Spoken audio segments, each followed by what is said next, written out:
guy can see the door fly up, and he goes, oh!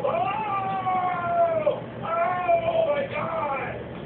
Everybody, I love watching this show because the guy is so easily amused by this shit. He goes, oh! Look at the blood! So this fucking guy, Dr. Dorian, they blow the fucking dummy in half because you're shooting a plaster mannequin with a rifle. The thing flops in half. The geyser of blood, geyser of blood flops up, and the guy goes, he walks up to this dummy and goes, well, he's dead. And then he goes, of course, human tissue wouldn't fall apart like this. But I'm certain he would have died. God. They go, and every time somebody gets shot, they have to go to every single dummy, point to the wound, and go, this is a, whatever the sheep name of the last name of the sheep bone is. He goes, this is a fracture of the, this is this is it to kill. And then he walks up and he goes, oh, shot right to the rib cage, right over this rib here, and that would have killed you. And then he walks up to this guy and he goes, oh, stabbing wound right to the solar plexus. That probably would have killed you in about a minute. And then he goes up to the guy who can his ball was shot off, like one of the musketeers shot him in the ball, and he goes, well, this probably would have killed you just from blood loss in about 5 minutes. And he walks in, and he goes to the store, and he walks up to like a fucking hacked up piece of pork, and he goes, look at the depth of this wound, this definitely would have killed you. That's all he says. That's all he ever fucking says. Like it's a surprise. It's a surprise that a musket wound to the fucking face would kill you. Like it's a surprise that getting hacked in the gut with a fucking French cavalry saber would probably end up killing you. And he really does act surprised. He goes, ooh. He goes, the deep laceration of the muscle tissue, yeah, that would kill you. It certainly would take you out of the fight.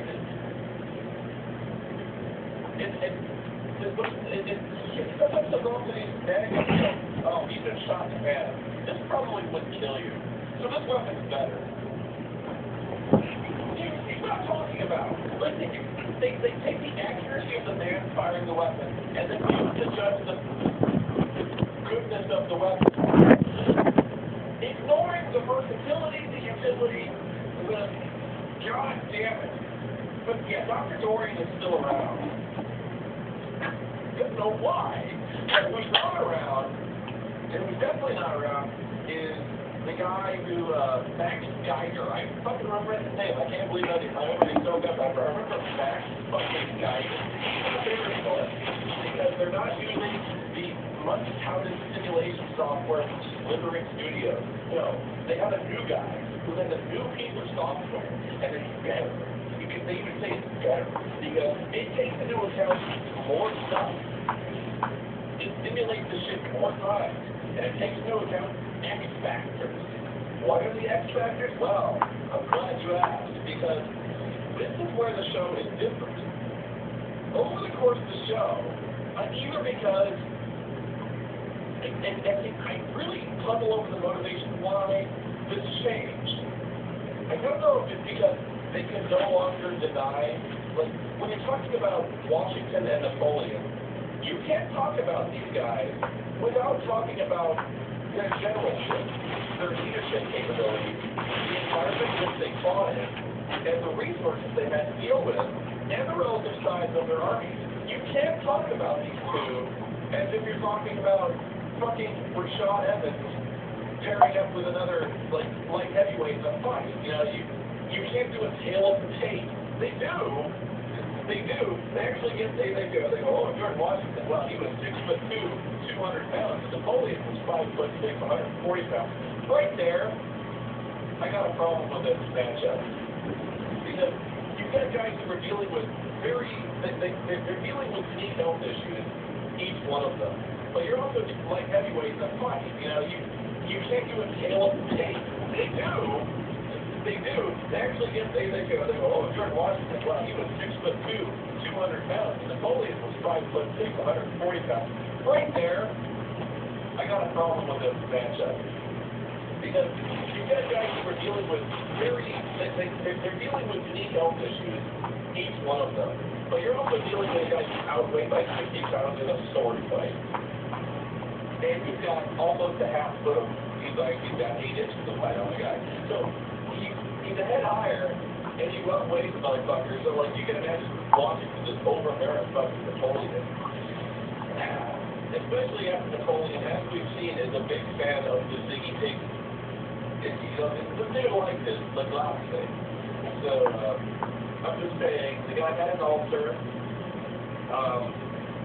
I think Washington dealt with malaria over the course of his life. I don't know, but these guys have their own health issues, but they did a tale of the tape. But they eventually had to talk about the generalship of both these guys. And I'm still struggling with why. Because they really seem to hate talking about it. And I don't know if because they just had to, like if it's, like they go, Washington police have to talk about this. I don't know if it's because there's actually reason starting to creep into this show. Like they go, my God, what are we doing?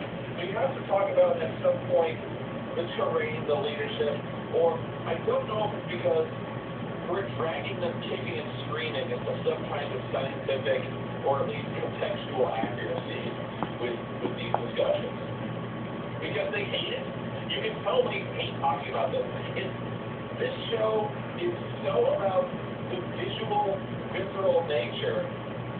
All the meathead guy wants to see, all he wants to talk about is carnage. He wants to have shit blow up. He wants to have fucking horrible chest wounds. He wants to have Dr. Dorian point at these 12-inch fucking lacerations that are steeping gore and go, that guy's dead. That guy's fucking dead. He wants something concrete to point at and go, like, see that? That guy, his fucking ribs are caved and he's fucking dead. Like, they want that to point at. So when they actually start talking about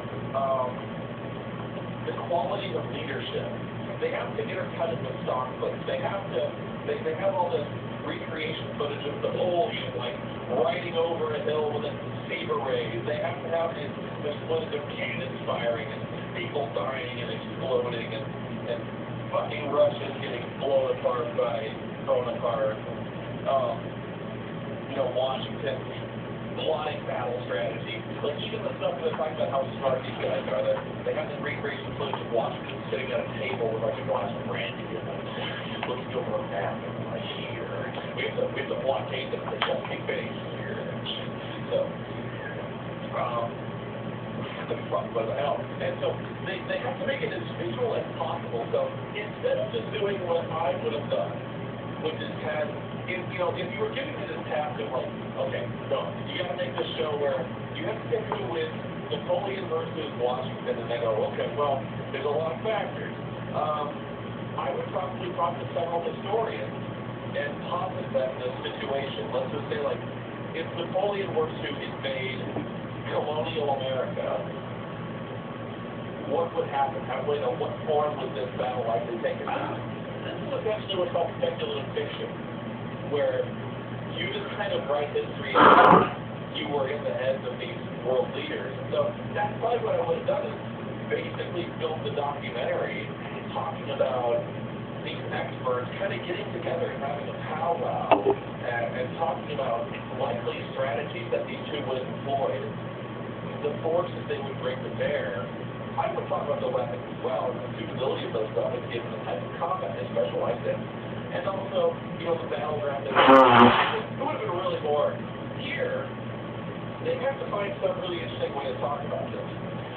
So they go, well, let's talk about their really famous battles and talk about, the Washington's great victory against Lord Cornwallis and the Napoleon's crushing defeat of the Russians. And so they bring up what's called the touch table. They're really trying to sell this touch table. They're really trying to sell it to you because every time they say the word touch table, they bring up the item touch table. Little URL probably. And so they have this thing where they go to Google Earth and they zoom in all dramatically onto the field and they have this little simulation and they have butting heads, the guy's throwing arrows. This is where Lord Cornwallis pulled up. And this is where the French